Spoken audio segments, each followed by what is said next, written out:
Hello YouTube, this is Recon back from a 3-month break as I moved myself up here to Illinois.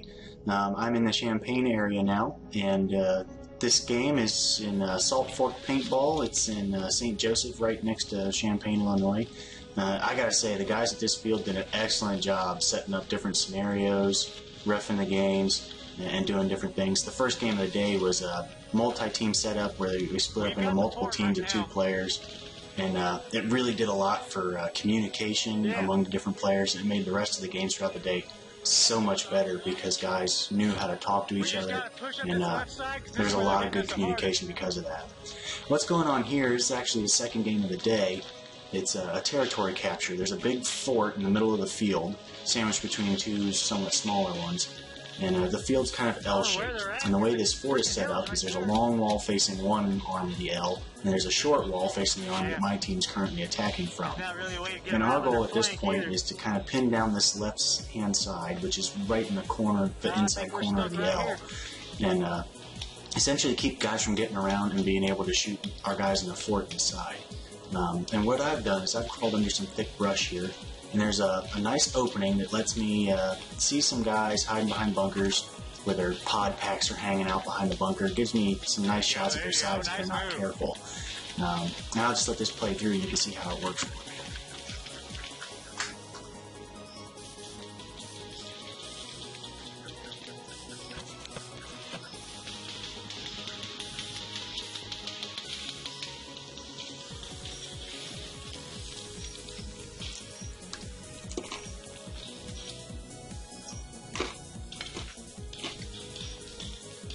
So what's happening here, I've been laying here for a little bit.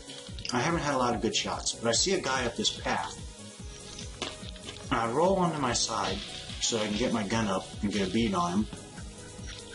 I put a few shots off, and that was my mistake. I'm laying here on my side, so I'm a lot taller view now.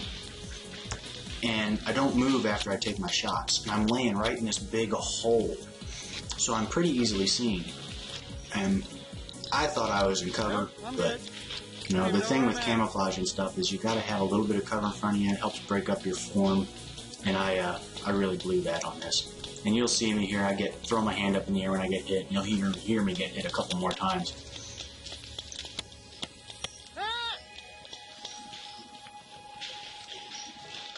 And on to the next game. The next game setup is the exact same thing. We just flip sides of the field, and we discovered it was really hard to retake the fort once it was lost from this side of the field. Mostly because from the other side there was a really short wall and it was easy to kind of flank around on both sides of it. From this side, one side of the fort is against the boundary, so you can't flank on that side. You've got to hit it head on. And then the side of the field I'm walking up now, the right-hand side, they've got a wall of guys there that are essentially pinning us down the same as we were doing to them. And so it's really hard to push up through this field and get to the sides of guys that are open in that fort. So what I end up doing, you can see in front of me here next to these logs, there's this little dugout path. It's got a little bit of a slope to it. What I'm going to end up doing is crawling up that path once I determine it's clear for me to move up without being spotted. And I'm going to stay low and crawl slow, and my teammates are going to be behind me shooting right over my head, keeping the enemy pinned down. But the going's pretty slow, and it takes a good bit of time to get up to this crest and get into the brush where I can start really doing kind of my sneaky, semi-sniperish tactics.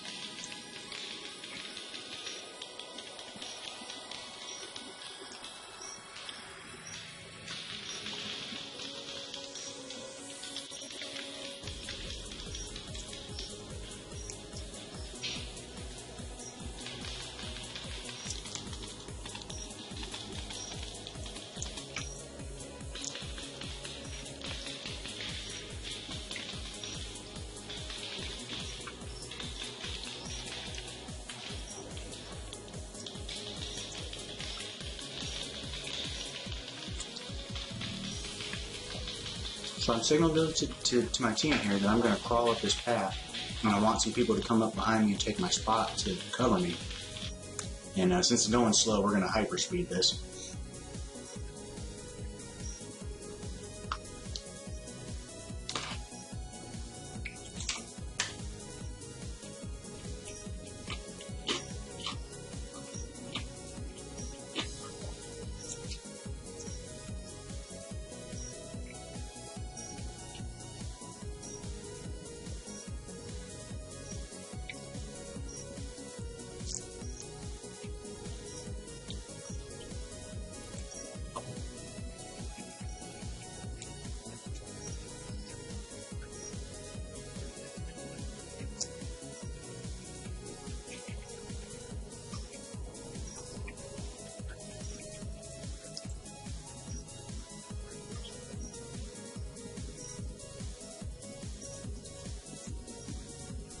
Now that I'm up at the peak here, I'm going to roll off and just stick the brush on the right-hand side.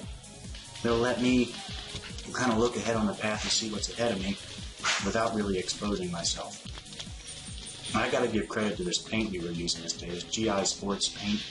I mean, it cut right through this brush, and you know, if it hit something thick, it would break. But going through these leaves and stuff, where most paint would splatter all over the place, this paint went right through it. You can see some of the leaves got holes in it from the paint going through them. This paint was really helpful for playing on this field with a lot of this thick underbrush, especially for guys like me that like to crawl through it and try to stay invisible. If I see a guy ahead of me, I shoot a couple paintballs through the brush and I hit him, and he's out. And once I determine that the path is clear, I dive across this path into the brush on the opposite side and just start working my way forward, trying to get around on the right-hand side of these guys so I can shoot them in the sides or in the back where they don't expect it to come from.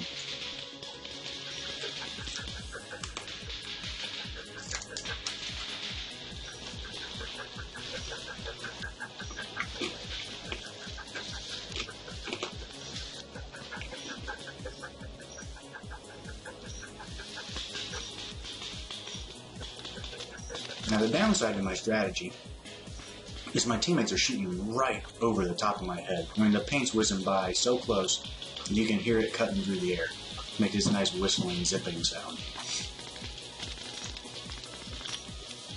And all it takes, and you'll see it happen at the end of this session here, is one stray ball, and my own team ends up shooting me out. But I get a couple of guys here first. They see me in the brush and shoot at me before I see them. Mostly because I moved this big freaking branch in front of me and give myself away.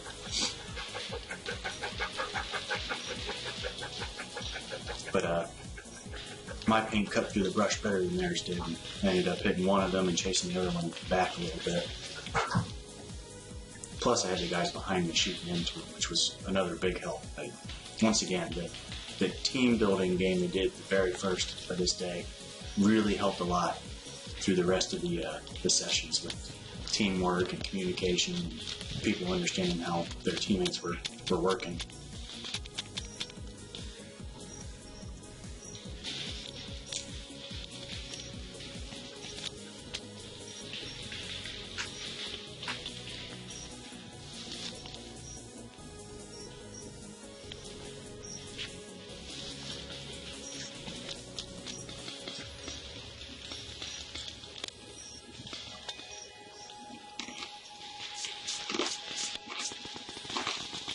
You see how I'm checking myself because I just got hit in the back.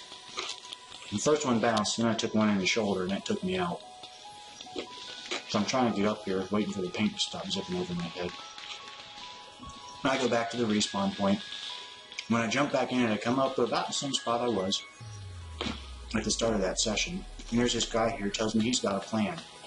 He wants to jump up the field, tree by tree, to get behind these guys and run in behind the base and shoot them all in the back. Problem is we're limited on time. There's only 2 minutes left in the game at this point.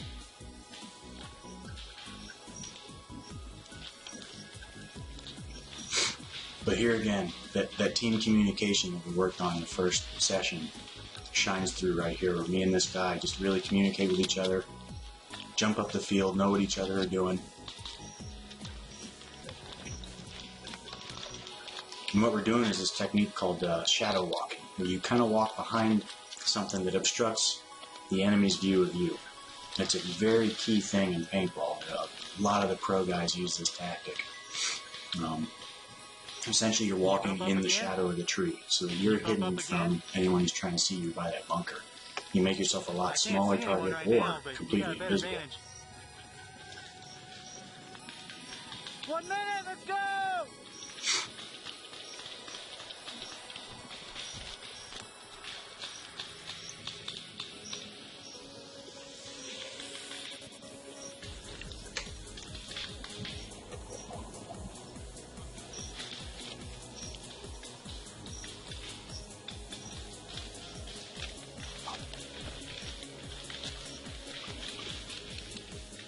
This is another strategy a lot of teams have trouble with, is the cover and run.